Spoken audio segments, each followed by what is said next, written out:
Okay, welcome back.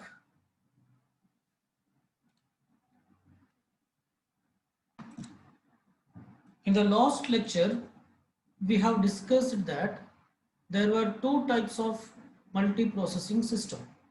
One is asymmetric multiprocessing, the other one is symmetric multiprocessing. And we have also discussed that in an asymmetric multiprocessing system, one of the processor will be acting as a master and the other processors will be acting as workers. And the master processor will allocate jobs for the other processors.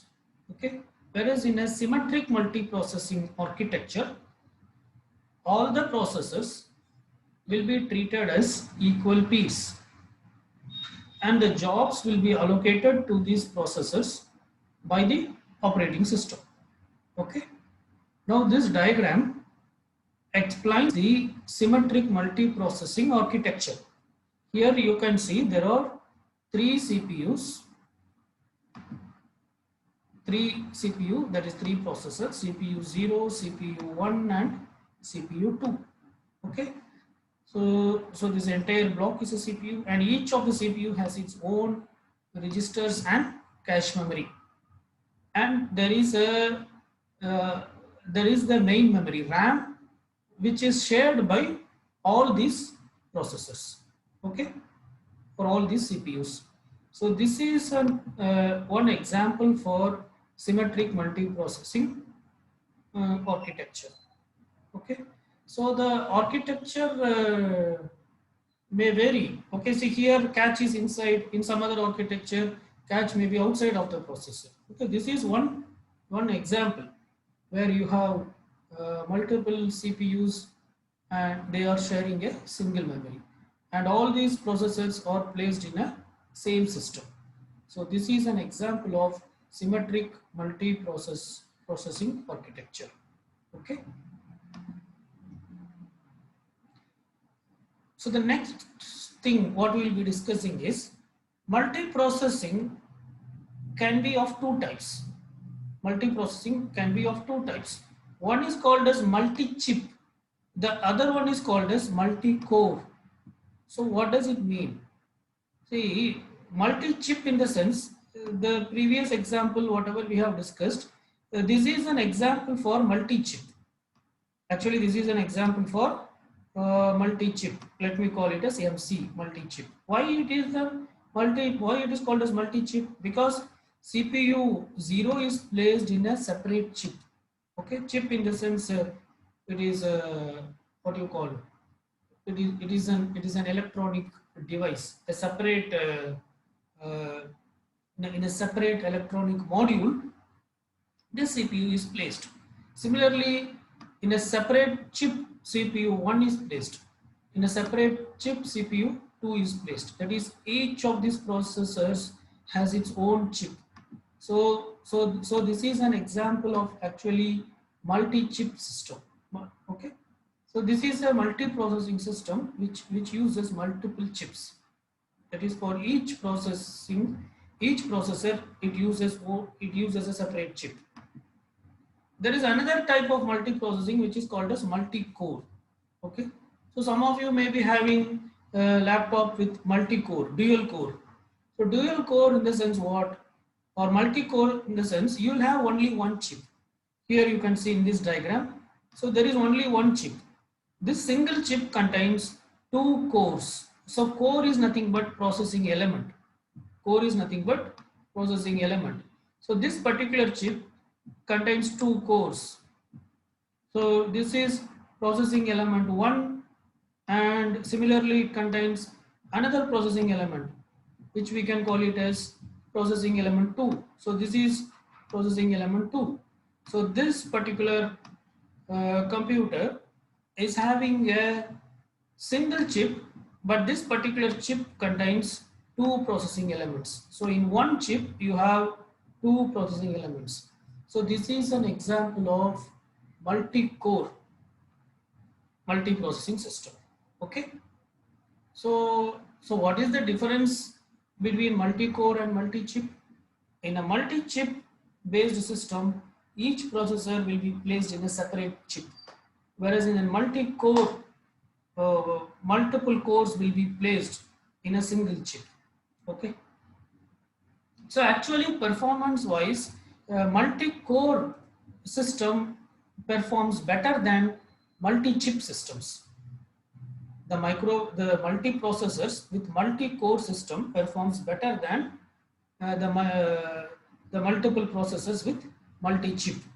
The reason is the reason is it is easy for the operating system to deal with multiple cores within a single chip rather than dealing with multiple uh, rather than dealing with processors in different chip. Okay, so that will increase the work of the operating system. So actually, the multi-core systems performs better than multi-chip based multi-processing system. So, and another thing is all multi-core systems or multi-processing systems. Okay, all multi-core systems or multi-processing system. That is, if something is a multi-core, then it is also multiple processor. Okay, but all multi-processing systems may not be multi-core. Okay, for example, this is a multi-processing architecture, but can you call this as a multi-core architecture? No, you cannot call it as multi-core, because nowhere you have two cores or more than one core in a single chip. So this is just multi-processing. This is not multi-core. Whereas if you come here, this is multi-core because there are two cores in a single chip, and it is also multi-processing because you have two processing elements. Okay. So the point is all multi-core systems are also multi-processing systems, but all multi-processing systems may not be multi-core systems. Okay. So this is the difference between multi-chip and multi-core. So nowadays most of the laptops are coming with multi-core processors. Right? Fine. Okay. So the next thing what we will be discussing is clustered systems. So what is a clustered system? See, in a clustered system, we will combine two or more physical computers.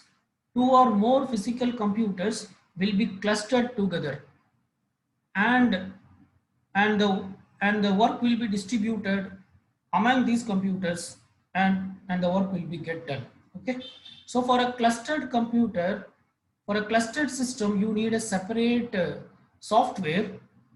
You need a separate software which can work with the multiple computers. Okay, because you have to cluster separate computers. Okay, so why we do this?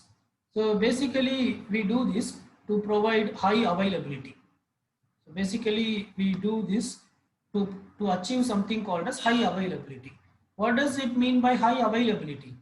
High, so the definition of clustered system is what?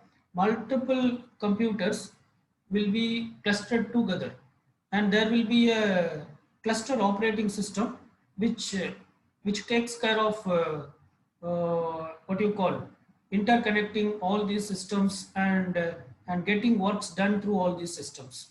Okay, so why we go for clustered system? In the sense to achieve something called as high availability. So assume that you are creating a cluster with say some 10 computers, with 10 computers. Now due to some reason two computers fails. If two computers fails also, still the system will be running because you have another 8 computers. Okay, so this is called as high availability. If something fails, that will not affect the entire system. Okay, so failure. So in spite of failure, the entire system will survive, and the service will continue to happen. So that is what is called as high availability. And we have two types of clustering. One is called as asymmetric clustering. The other one is called as symmetric clustering. Okay. In asymmetric clustering, what happens in the sense, one of the machine one of the machine will be in a standby mode. So if you have a cluster of 10 computers, 9 computers will be doing the actual job. The cluster operating system will divide the job among these 9 computers, whereas one computer, it will not be doing any job. It is in standby. It will just observing all these 9 computers. It will be just observing all these 9 computers, where all these computers were working properly or not. If any one of the computer fails, if any one of these 9 computer fails, then this computer will take that particular job. It will play the role of the computer which has failed. Okay, so that type of clustering is called as asymmetric clustering. And the second type of clustering is symmetric clustering. So in symmetric clustering, you have multiple nodes. So here the different computers are called as nodes. You have multiple nodes. So and all these and all the nodes will be running some applications. Okay, and all the nodes will be running some applications. There will not be any node which will be in standby mode. Every node will be running some or other application, and every node will be monitoring each other. So if you have 10 nodes, all the 10 nodes will be performing some function, and also they will be monitoring each other. So say for example, out of the 10 node, say 8th node fails. 8th node fails. Then whatever the work which is being carried out by node 8, that will be distributed among the remaining 9 nodes. Okay. So this is how symmetric clustering works. So basically symmetric clustering actually it provides better performance than asymmetric clustering, because here you are effectively utilizing the resource. You are not underutilizing any resource. Okay, so this is the two types of clustering, asymmetric and symmetric. Okay, so sometimes so some of the clusters are also called as high performance computing. Okay, so because if you add more nodes to the cluster, the performance will obviously increase. So the clustered systems are basically used for high performance computing to increase the performance of a computing. Okay, and the operating systems or the softwares that is running in a clustered system uh, should be able to perform something called as parallelization.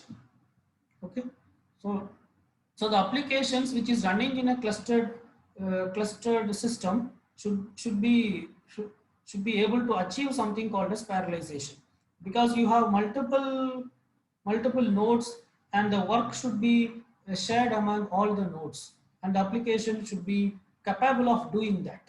Okay, so they should support parallelization. Parallelization means distributing the work among all the nodes. Okay.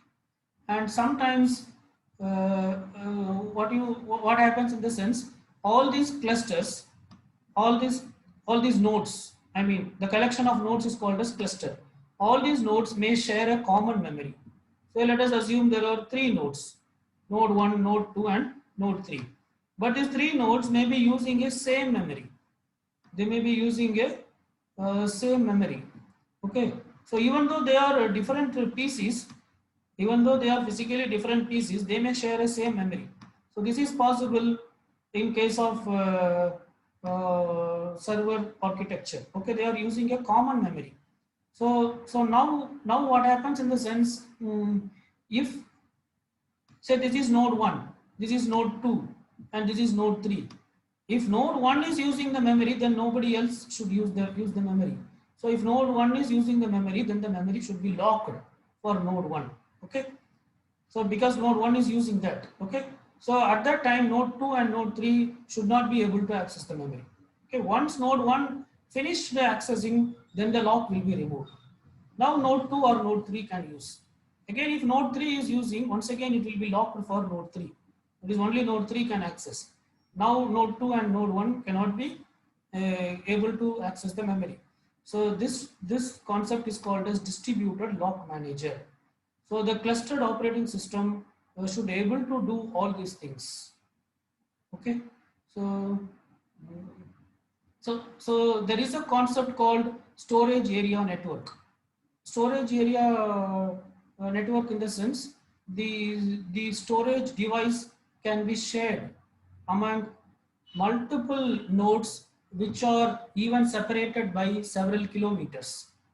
So this concept is achievable by this is achievable by using a method called as SAN. So SAN stands for Storage Area Network. Okay, so you might have heard LAN and WAN. LAN stands for Local Area Network. WAN stands for Wide Area Network. Okay, so LAN means the computers which are interconnected within a building. That is LAN. The computers which were interconnected within, say, 10 or 20 kilometers from one building to another building, that is called as WAN. Similarly, there is something called a storage area network. Okay, it means there can be one storage or multiple storage which were interconnected, and it can be shared among more than one nodes. Okay, so that concept is called a storage area network. So this diagram basically explains the concept of storage area network. So here you have a computer or a node. This is computer 1. You have another computer or node 2. You have another computer 3 or node 3. And these computers are interconnected, and they may be separated by several kilometers, but still they are sharing a same storage. Okay, they are using the same storage. Okay, so this is an example of what you call storage area network. Okay, so using clustered architecture, uh, this type of network is possible, right? Fine. So that's it about uh, clustered systems. So we'll stop for the day here. So to summarize what we have discussed, in the sense, we have discussed that we have discussed an example for a symmetric processing architecture, and we have discussed that multiprocessor can be of two types. It can be either multi-chip or multi-core. Multi-chip, in the sense, for every processor there will be a separate chip, whereas in multi-core, a single chip can have multiple cores. Okay, all multi-core architectures are also multi-processing architectures, but not all multi-processing architectures are multi-core architectures. Okay. For example, this architecture is not a multi-core architecture, but it is a multi-processing architecture, right? And then we have discussed clustered system. In a clustered system, what happens, in the sense, more than one PC will be interconnected to form a cluster, and it will run a special operating system called cluster operating system. So mainly we go for clustered system to achieve something called as high availability. That is, even if one of the node fails, the system will continue to survive. There are two types of clustering: asymmetric and symmetric. In asymmetric clustering, one of the node will be always in the standby mode. It will keep observing the other nodes. If any of the other nodes fails, then this node will take care of that job. In symmetric clustering, all nodes will be doing the jobs, or it will be running its applications, and also it will be monitoring other nodes. If any of the other nodes fails, then the work of that node will be distributed among all other nodes. Okay, so actually symmetric clustering performs much better than asymmetric clustering, because it effectively utilizes the resources. So clustered systems are used primarily to achieve something called as high performance computing, that is, to increase the computational power. And applications running in the clustered system should be able to achieve something called as parallelization. That is, whatever the task that the application want to do, it should be able to distribute among the multiple nodes. Otherwise, the nodes will be underutilized. And in some cases, the nodes in the cluster may share the common memory.